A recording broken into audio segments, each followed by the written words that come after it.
part on, let me finish up kind of just on some things on what we're talking about in courtship, and then we'll go on into some questions. Yesterday I gave you the perfect case scenario.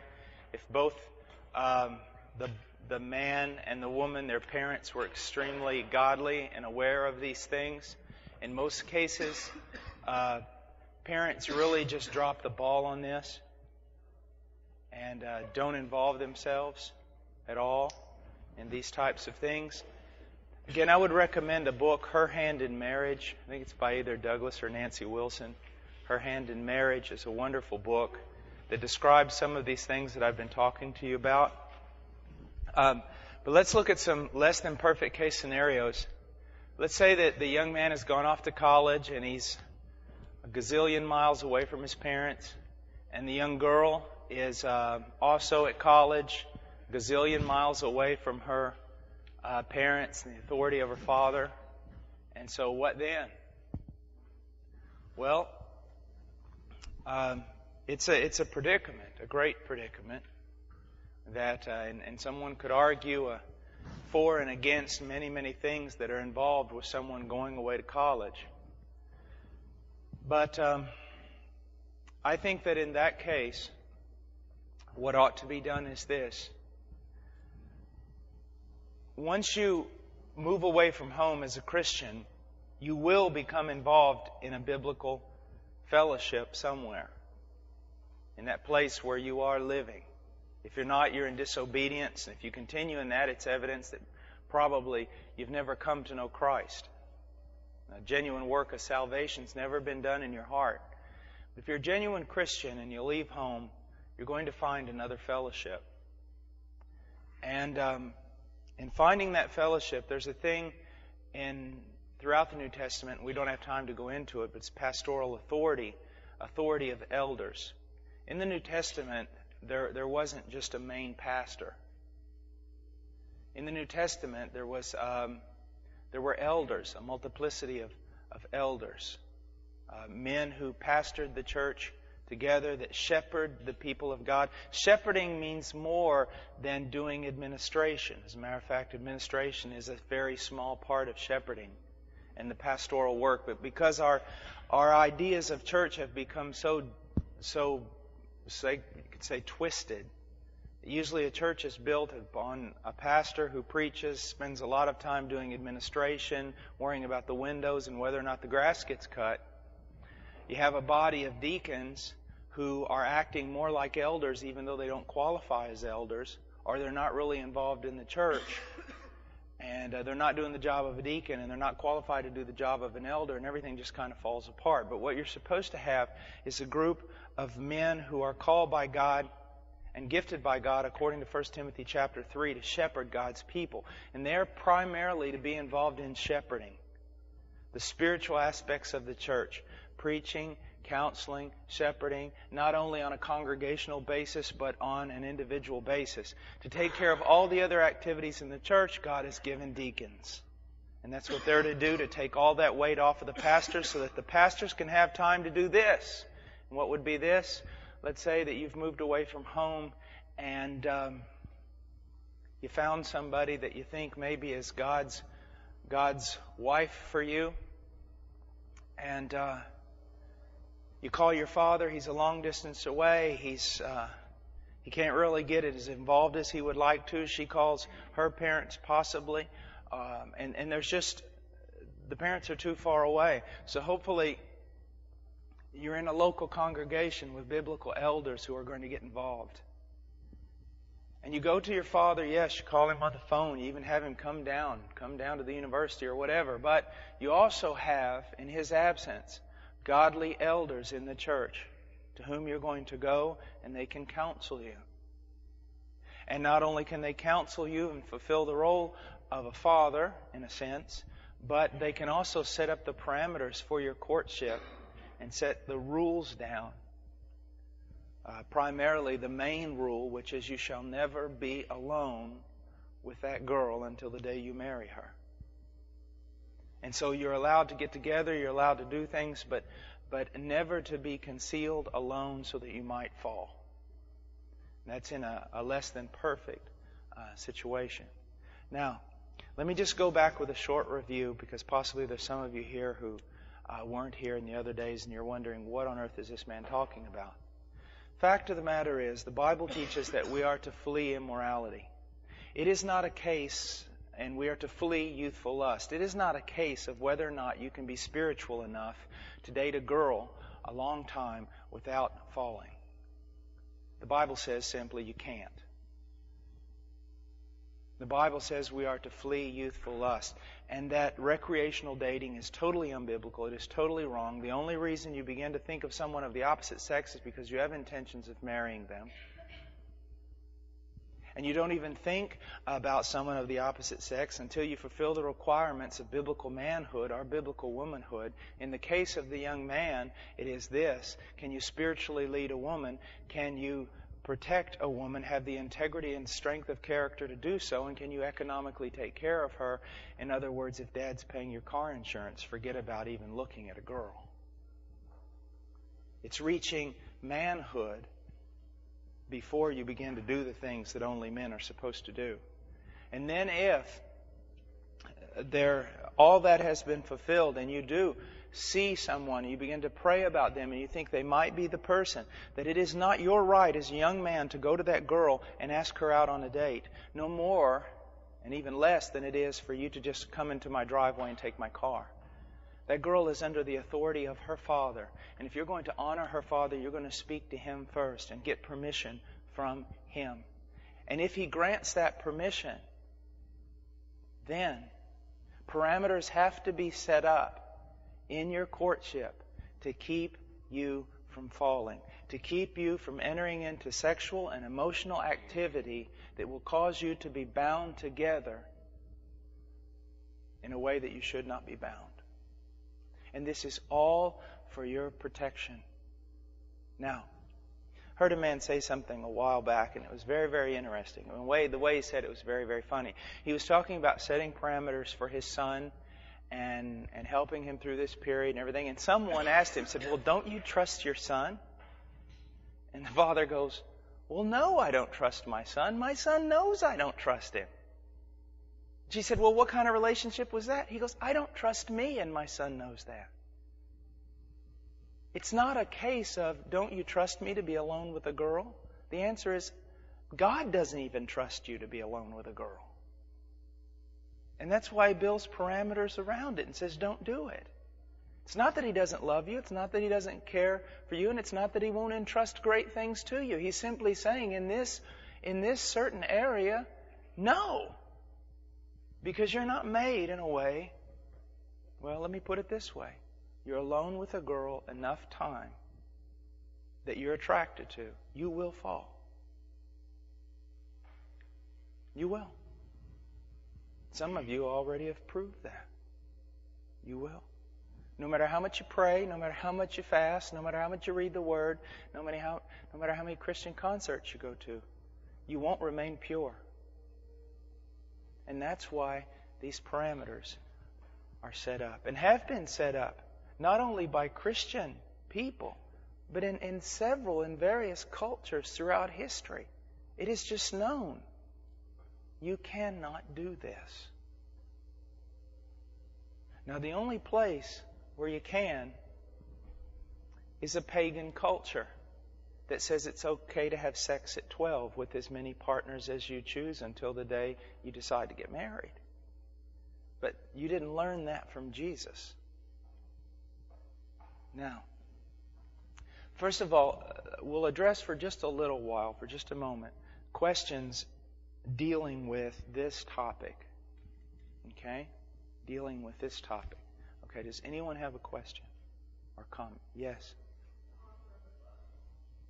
I think it's either Douglas or Nancy Wilson. You can get the book from Vision Form. I think it's Vision Form. Is it Vision Form or Veritas? Veritas. You can get it from Veritas Press. Veritas.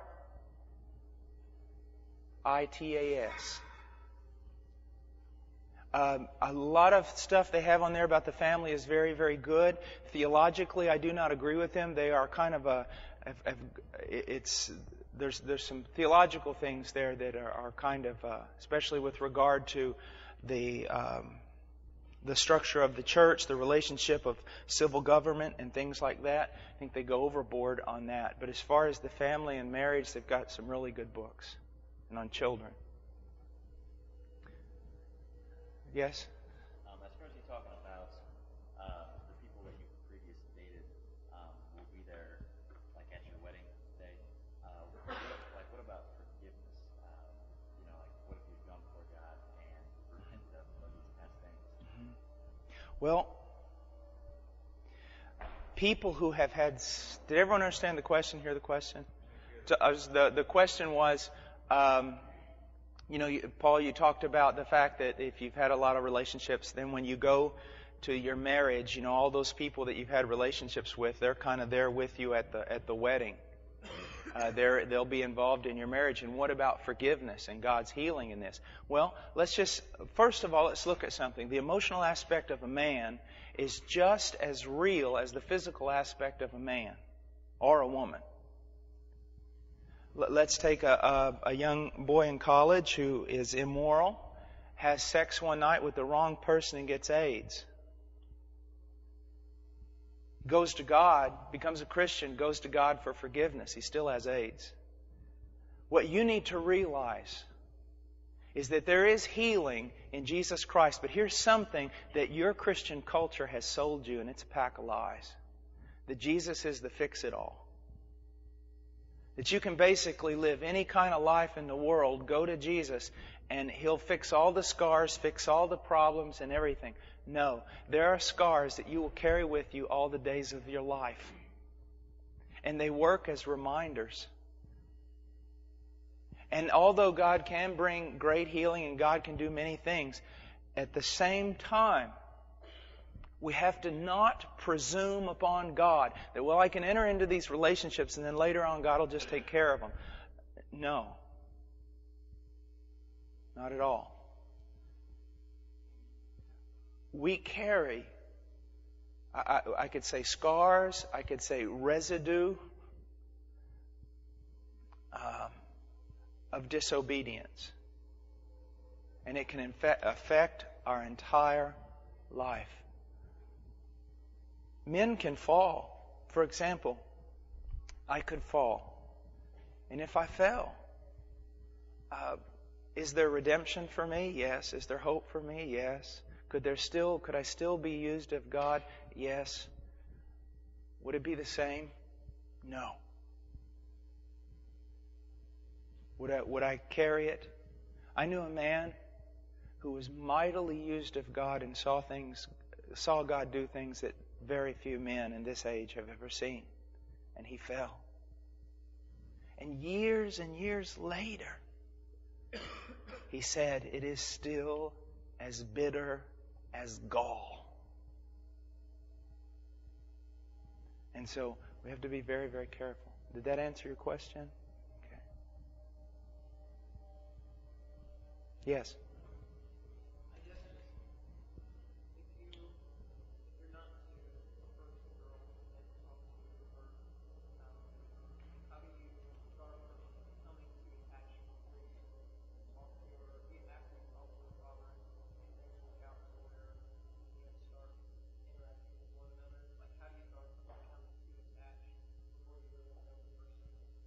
Okay, that's a great question.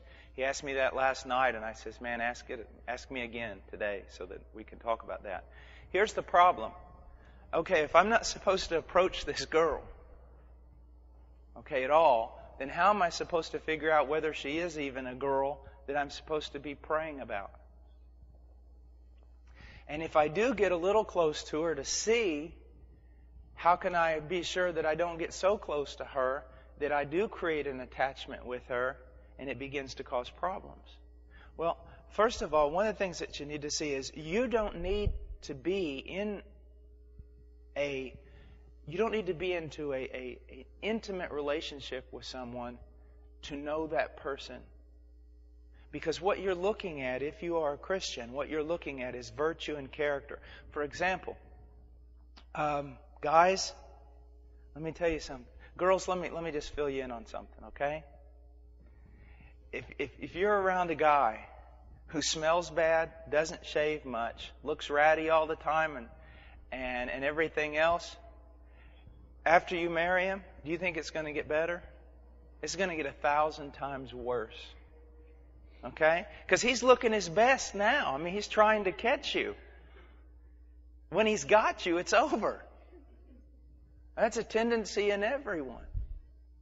All right, so what you need to realize is that if young man, if there's a girl over there and you begin to just pray and watch her life and pray, you're going to get a better picture than if you were to draw near and say you're interested. Why? You're going to see her as she is. She's not going to portray anything before you. There's not going to be any falsehood, any fake. She doesn't know. She's just going to be who she is. It's like, when a girl, you see a guy that you really think's nice, but one day you get up late for a test and you run out, outside of your dorm, and you look like Godzilla in a dress, and you got flip-flops on, and your hair's going like Medusa, and who do you run into? That guy, and you just want to crawl into a hole. All right, well, guys, it's good to see her like that. And if you don't draw near, you'll have a chance of studying and looking at her character, the way she deals with other people, the way she walks, as far as her Christian life. Now, at the same time, guys, this is very important. Guys will get into a relationship with a girl. And after they get in that relationship with a girl, they realize this is not where I want to be. And you know what they'll do? Instead of being man about it and saying, I made a mistake, they'll blame it on God. They'll go, I really like you, but I've just been praying and God's telling me this is not His will. What they do is they blame it on God. Don't do that. Don't do that. You made a mistake. Say you made a mistake. Ask for forgiveness. Now, another thing, guys, that you got to be very careful about is this. A girl,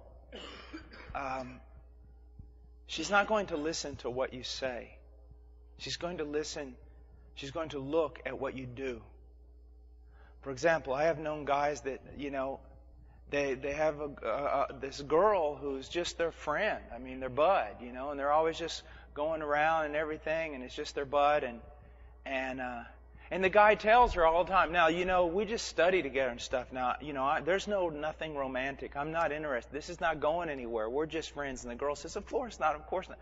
But what you've got to realize something, even though you're telling her all the time that this is just, this is just friends, this is just this, and you're not interested in marriage, and you're not interested in all this stuff, but you keep coming back to her door. You keep calling her. She is not going to listen to what you're saying. She is going to respond to what you're doing, and you're leading her astray even though you think you're telling her the truth. See, these are other things that get avoided when you do things the right way. The right way. Now, a guy asked me, he said, well, how can I know that? And I said, well, look, if you walk by her and she throws up on your shoes, that's a pretty good clue. This is not the girl. She's not that interested in you. But the idea is, you don't have to draw that close to her. You watch her. You pray about her. You know the testimony. Everyone has a testimony. You hear people talking. You can see her godliness, because you have to be very, very careful. Girls, you have to be very, very careful. If you're a godly girl and somehow it gets out that you're interested in a guy and he thinks that you're really beautiful, he'll jump through hoops for a beautiful girl. He'll change the way, superficially, he'll seem to change his character, he'll change his way of life and absolutely everything else until he has you. And I want to tell you something. Parents sometimes are just, I use this word when I teach parents, you're just so dumb. Just so naive. Look at what I hear. I hear this all the time. Okay, this girl starts going out with a guy, and he's not a Christian. And so her parents put a lot of pressure on her, and Maybe people in the church put pressure on her, and finally she goes to him and goes, look, I can't be with you anymore because you're not a Christian and everything, and it's just not right. It shouldn't be unequally yoked. Man, inside of a week, this guy gets converted. I've seen it happen 1,000,000 times. He gets converted. And then everybody goes, okay, it's all right now. That evangelicals could have such lack of discernment is beyond me. It just tells me that a bunch of us are lost. It's not okay right now. Maybe it'll be okay after a couple of years of him walking with God and growing to be a man of God. Okay? Okay, another question? Yes.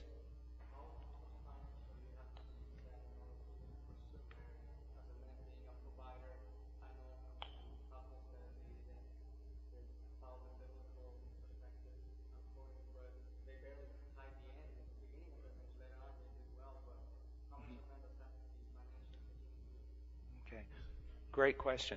One of the things I said is that a man needs to be able to economically care for his wife and his family. Okay, now, here's something. Because of the way our society is set up, in which, you go to high school, they cram, in high school, they cram, into 4 years, they cram about a year of learning.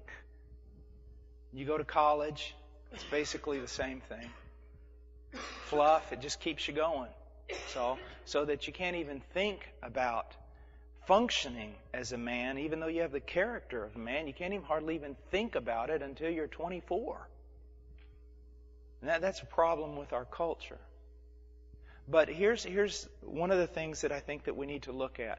For example, I know a couple right now, and they're both in college. They got another year and a half. They're going to get married. Man, it's pretty slim, and